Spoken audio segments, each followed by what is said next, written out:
नमस्कार साथियों, मैं हूं पीके साहू। मेरे YouTube चैनल में आप सभी का स्वागत करता हूं। आज के इस वीडियो में आप देख रहे होंगे टाइप 6 घातांकी भाग पर आधारित प्रश्न हम देखने वाले हैं।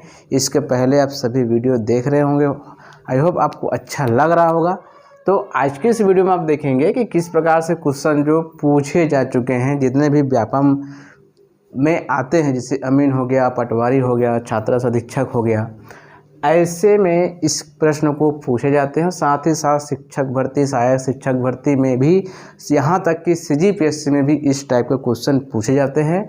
और लोग जो है बहुत ज़्यादा जो है फीस दे करके ऐसे क्वेश्चन को पढ़ने भी जाते हैं, और हम आपको इसको फ्री में प्रोवाइड करा रहे हैं। अब लगातार बने रहिएगा। उम्मीद करता हूं आपको कॉन्सेप्ट क्लियर भी होगा और साथ ही साथ आप समझेंगे भी और आपका मैथ्स भी बनेगा। तो चलिए शुरू करते हैं। आज का पहला प्रश्न इसका किस प्रकार से बनता है, ध्यान से समझिएगा और सुनिएगा।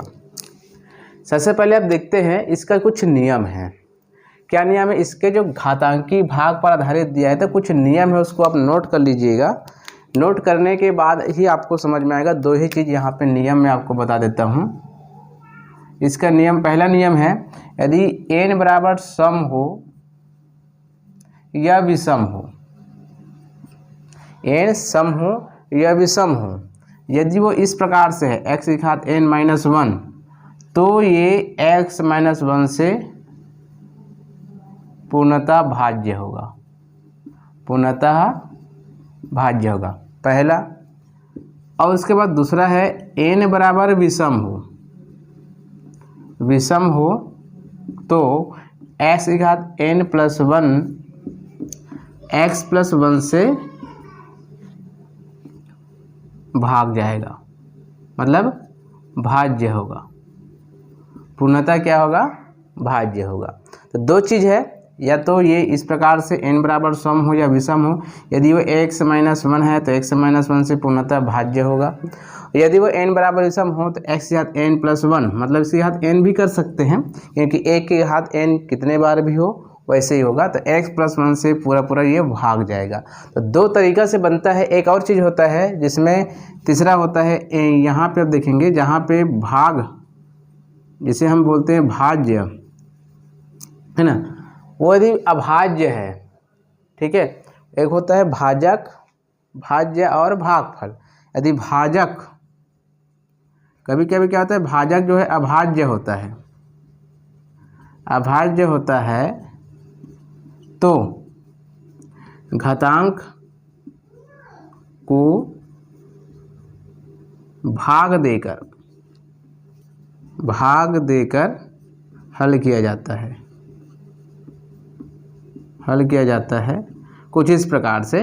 मतलब यदि n-1 करके, यदि भाज्य क्या है, अब भाजक क्या है, n है, तो क्या करेंगे, n-1 करके उसको क्या देंगे, भाग देंगे। ये थोड़ा सा लिख लीजिए ताकि आपको समझ में आ सके कि हम बनाने क्या वाले हैं, वो आगे आपको काम आएगा। चलिए अब इसको मैं समझा के बताता हूँ प्रत्येक प्रश्न को। प्रत्येक प्रश्न को ध्यान से समझिएगा। जैसे यहाँ पे देखिए 67 की घात 67 + 67 को हम 68 से भाग दे रहे हैं, तो शेष फल क्या बचेगा। तो यहाँ पे आप देखेंगे, हल लिखते हैं, 67 की घात 67 + 67 को किससे भाग देना है, 68 से। सबसे पहले यहाँ पे देखना है, मैंने पहला नियम लिखाया था, यदि n मतलब घात जो है n बराबर सम हो या विषम हो, तो x की घात n-1 n-1 से भाग जाएगा पूर्णतः। और यदि ये सम हो, n बराबर सम हो, केवल सम हो, तो x की घात n+1 भाग जाएगा x+1 से। तो यहाँ पर देखिए क्या है, विषम है, न कि ये सम है, सॉरी, ये विषम हो, विषम हो तो इससे भाग जाएगा, और सम या विषम हो तो इससे भाग जाएगा। तो देख यहाँ पे विषम है, आप देख सकते हो। तो ये वाला कॉन्सेप्ट के लिए आ सकता है, कैसे आ सकता है, यहाँ पे आप देखिए, 67 की घात 67 + 1 + 66 बटे 68, सॉरी 67 + 1 लिख सकते हैं। इस विधि से आप समझिए, इससे समझिए। ये वाला, ये n की घात क्या है, 67 है, 67 क्या है, विषम है। तो विषम के आधार पे ये वाला बनता है x की घात n+1 x+1 से पूरी तरह से विभाजित होगा। तो हमने क्या किया, यहाँ से 67 को 66 बना दिया और एक को यहाँ लिख दिया 66 और एक 67 होता है। तो ये वाला भाग को हम यहाँ कर देते हैं। तो ये इससे 68 को 67 + 1 कर दिया, ये और ये क्या हो जाएगा, कैंसिल हो जाएगा, पूर्णतः विभाजित हो जाएगा और शेष फल क्या बचेगा हमारे पास, शेष फल बचेगा 66/68 अर्थात क्या हो जाएगा, बराबर देखा जाए तो 66 हमारा क्या बचेगा, शेष फल बचेगा। तो ऑप्शन नंबर यहाँ पे आप देख सकते हैं सी नंबर हमारा सही आंसर होगा। ठीक है, आगे और पढ़ेंगे तो आपको समझ में आता जाएगा। एक बार में यदि समझ में नहीं आता है तो सेकंड बार में समझ आएगा, सेकंड बार में समझ नहीं आ रहा है तो थर्ड बार में ज़रूर आपको समझ में आएगा। चलिए हम देखते हैं दूसरा, इसको बिल्कुल लिखते जाइए तो आपको ऐसे ही समझ में आता जाएगा। अब देखते हैं ये वाला, 18 की घात 15 + 4 भागित 17 हो तो शेष फल होगा। तो यहाँ पे देखिए 5, 4, 1 और 0 दिया हुआ है।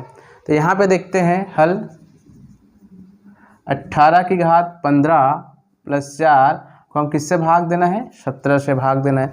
और यहाँ पे देखिए n बराबर क्या है, n बराबर है यहाँ पे विषम। ठीक है, तो यहाँ भी कौन सा होगा, x की घात n+1 भाग जाएगा n+1 से, यहाँ भी वही होगा। अब ये किस प्रकार से जाएगा यहाँ पे देखते हैं। 18 की घात कितना है, 15 है, क्या इसको -1 + 5 लिख सकते हैं। इस कॉन्सेप्ट में लाने के लिए क्या हम इसको 18 - 1 + 5 लिख सकते हैं, बिल्कुल लिख सकते हैं, क्योंकि 5 में 1 घटाएंगे 4 आएगा, जो 4 है। इसको क्या लिख सकते हैं, 18 - 1 लिख सकते हैं। 18 - 1 रखेंगे 17 आ जाएगा। अब देखो ये वाला आप देखेंगे तो इस हिसाब से पूरा विभाजित होगा। तो ये विभाजित हो गया तो हमारे पास क्या बचा, शेष फल। तो हमारे पास जो शेष फल बचा है ये पूरा चला जाएगा, ये वाला ये पूरा चला जाएगा। शेष फल कितना बचा हमारे पास, 5 बचा। ठीक है, तो ऑप्शन नंबर ए हमारा क्या हो जाएगा, सही आंसर हो जाएगा। ठीक है, नेक्स्ट देखते हैं, लिखते जाइएगा, मैं फटाफट बताते जा रहा हूँ। यहाँ पे आप देखेंगे ये दो तो एक जैसे बन गया। अब तीसरा और चौथा को देखिएगा आप, हल तीसरा और चौथा में, जिसमें 68, 58, 27 और 86 आया है। ठीक है, तो ये हो जाएगा 85 की घात 97 - 27 भागित हो जाएगा 86। अब यहाँ पे देखेंगे तो किस प्रकार से इसको हम बनाते हैं। तो यहाँ पे देखिए ये क्या है आपका, ये वाला विषम है। तो विषम है तो माइनस से जाएगा या तो वो प्लस से भी जा सकता है। तो इसको हम किस प्रकार से बना सकते हैं, यहाँ पे देखिए ये हो जाएगा 85 की घात 97, यहाँ पे लिख सकते हैं हम +1 और -28 बटे, यहाँ पे देखिए 28 में -28 में +1 घटाएंगे तो -27 हो जाएगा। इसको हम क्या कर सकते हैं, 85 + 1 कर सकते हैं, क्योंकि ये विषम है तो ये वाला कॉन्सेप्ट काम आएगा। तो यहाँ पे देखिए ये वाला पोर्शन हमारा क्या हो गया, भाग चला गया। अब ये भाग चला गया तो हमारे पास बचा क्या, -28 बचा बटे क्या हो जाएगा, ये वाला 86। याद रखिएगा जब भी ये माइनस में आएगा तो घात माइनस में नहीं होता, तो माइनस में नहीं है तो माइनस में जब भी आएगा तो आपको क्या करना है, जो हर में है उसमें इसको घटा देना है तो वो उत्तर आ जाएगा। जब भी इस प्रकार से आता है तो 46, जब भी इस प्रकार से माइनस में आएगा तो ध्यान रखिएगा इसको इसमें घटा देना है। तो ये 28 घटाएंगे तो 16 में 8 घटेगा तो 8 बचेगा और 7 में 2 घटेगा तो 5, कितना आया, 58 आया। तो ऑप्शन नंबर बी हमारा क्या हो जाएगा, सही आंसर हो जाएगा। आई होप आपको समझ में आएगा। फिर से इसी को समझा देता हूँ, ध्यान से समझिएगा। 85 की घात 97 - 27 है बटे 86 है। इनमें से दोनों में से एक कॉन्सेप्ट आपको क्लियर करना है। तो यहाँ पे देखिए मैंने ये वाला अपनाया, 85 या 97 + 1 क्यों लिखा, यहाँ से 27 में 1 लिया तो -28 लिख दिया, -28 में हम +1 घटाएंगे तो -27 ही बचेगा। फिर हमने 86 को क्या लिख सकते हैं, 85 + 1 लिख सकते हैं। इसके आधार पर जब इस रूल में आ जाएगा तो ये क्या हो जाएगा, पूर्णतः भाग चला जाएगा, भाग चला जाएगा, बचा क्या, -28 बचा। जब भी माइनस में इस प्रकार से बचता है तो एक नियम है कि इसको जो बचा हुआ जिससे हम भाग दे रहे हैं उसमें इसको घटा दिया जाता है, तो 58 जो बचेगा वही उसका शेषफल होगा। तो ऑप्शन नंबर बी हमारा सही आंसर होगा। चलिए नेक्स्ट देखते हैं। जितना भी बता रहा हूँ उसको ना पॉज करके, वीडियो को पॉज करके आप जो है उसको या स्क्रीनशॉट लेकर के आप नोट कर सकते हैं। चलिए हम चौथा नंबर देखते हैं, चौथा नंबर में कैसे बनेगा। चौथा नंबर देखिए,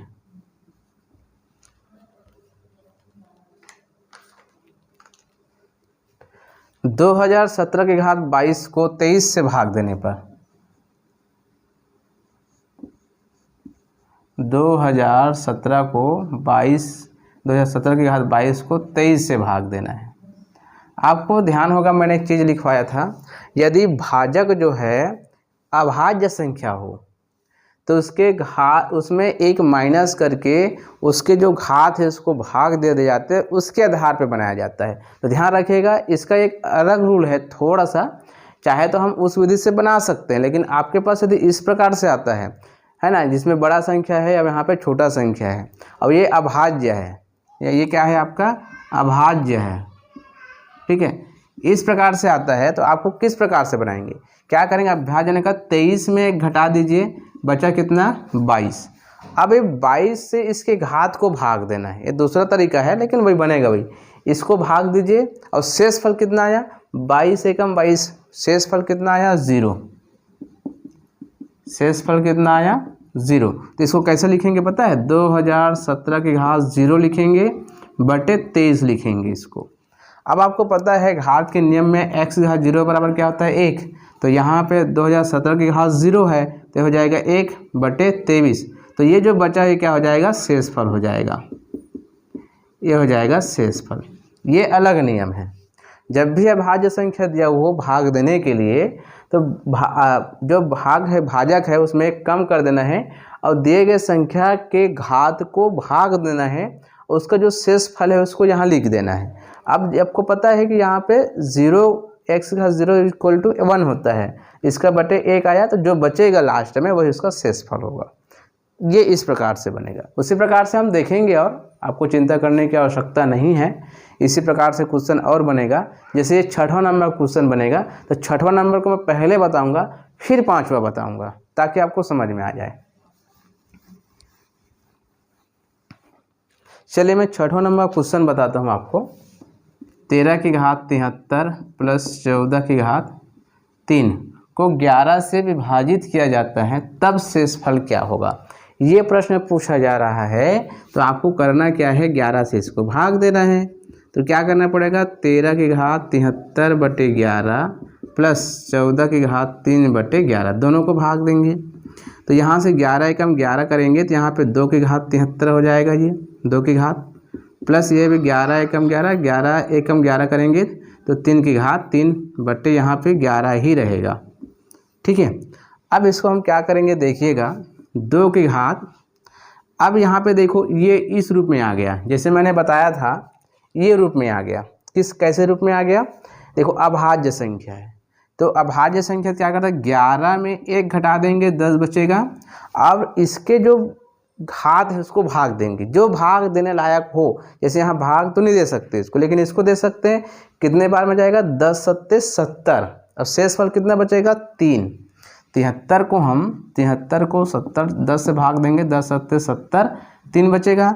अब इसकी जो शेषफल कितना बचा 3 बचा, उसी को लिखेंगे। तो 2 की घात 3 हो जाएगा प्लस 3 की घात 3 हो जाएगा बटे 11।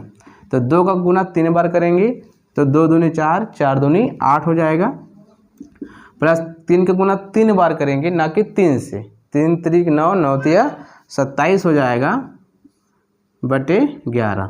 तो 8 और 27 कितना हो जाएगा 35 बटे 11 हो जाएगा। अब 11 से इसको भाग दीजिए तो 11 तिया 33, 11 तिया 33, बचा कितना 2 बचा, तो 2 बटे 11 मतलब शेषफल कितना आया, शेषफल आया 2। 11 तिया 33, 35 है ना, तो यहाँ पे शेषफल कितना आया 2 आया। आई होप आपको समझ में आ रहा होगा। सेम टू सेम यही बना है। मैंने इसको छोटा रूप में बना दिया। फिर ये अभाज्य संख्या है, अभाज्य संख्या में क्या करते हैं, एक कम करते हैं और उसके घात को भाग देते हैं। इसके घात को मैंने भाग दिया तो 10 सत्ते 70 हुआ। फिर शेष फल 3 बचा जो मैंने यहाँ लिखा और उसके बाद जो है आपके सामने है। ठीक है, तो इस प्रकार से तो शेष फल यहाँ पे 2 बचा। तो देखते हैं 2 है कि नहीं। ऑप्शन नंबर बी हमारा क्या हो जाएगा, सही आंसर हो जाएगा। ठीक है,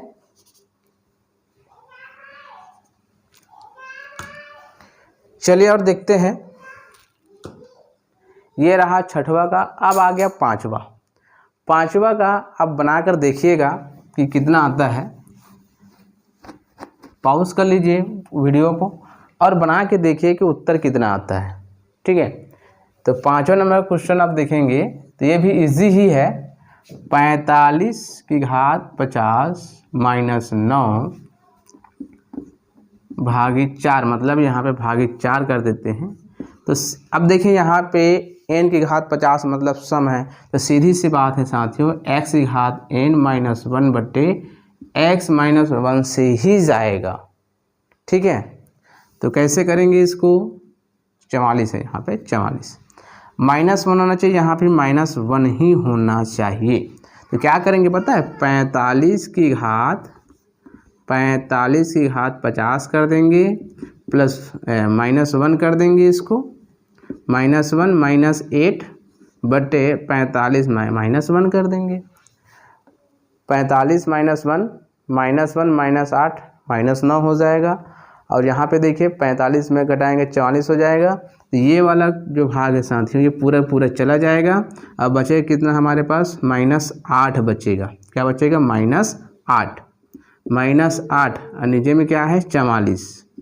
तो मैंने बताया था आपको जब भी इस प्रकार से बचेगा, जैसे यहाँ पे बचा हुआ था, तीसरा नंबर में बचा हुआ था, तो इसको क्या करेंगे, इसमें माइनस कर देंगे। तो 44 में -8 करेंगे तो कितना आ जाएगा साथियों, यहाँ पे 14 में 8 गया 6 3 36 आएगा यहाँ पे। तो हमारे पास 36 है कि नहीं, हाँ, ऑप्शन नंबर सी हमारा सही आंसर हो जाएगा। 36 इसका आंसर आएगा। तो हमने आपको 1 2 3 4 5 6 जिसमें से 3 प्रकार से बना। एक तो 2 ये बना, उसके बाद ये और ये बना, और तीसरा और 5वां है ना। तीसरा यहाँ पहला दूसरा तीसरा और 5वां एक जैसे बना, चौथा और 6वां एक जैसे बना। ठीक है, और पहला और दूसरा एक जैसे बना। तो आप इसके आधार पे आप आगे के क्वेश्चन आप बना सकते हैं। उम्मीद करता हूँ आपको अच्छा लग रहा होगा और बनाने में भी मज़ा आ रहा होगा।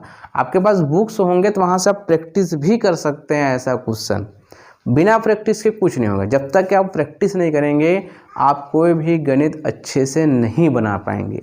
तो साथियों ये यहीं पे हम समाप्त करते हैं इसको, संख्याओं को। अब जैसे जैसे आपका डिमांड्स आता है तो हम और बनाने का प्रयास करेंगे। अब नए मतलब जो है यूनिट में जाएंगे, हो सकता है हम वर्गमूल पे आधारित क्वेश्चन अब कल से हम बनाना शुरू करेंगे, या सरलीकरण बना सकते हैं। जो अच्छा लगेगा, जो आता है ज़्यादा क्वेश्चन, उससे हम बनाना शुरू करेंगे। तो दोस्तों आज के वीडियो में इतना ही। यदि अच्छा लगे तो लाइक कमेंट शेयर अवश्य करें, और अन्य वीडियो देखने के लिए डिस्क्रिप्शन बॉक्स में जा कर के लिंक जो दिया गया है वहाँ से आप देख सकते हैं। Thank you.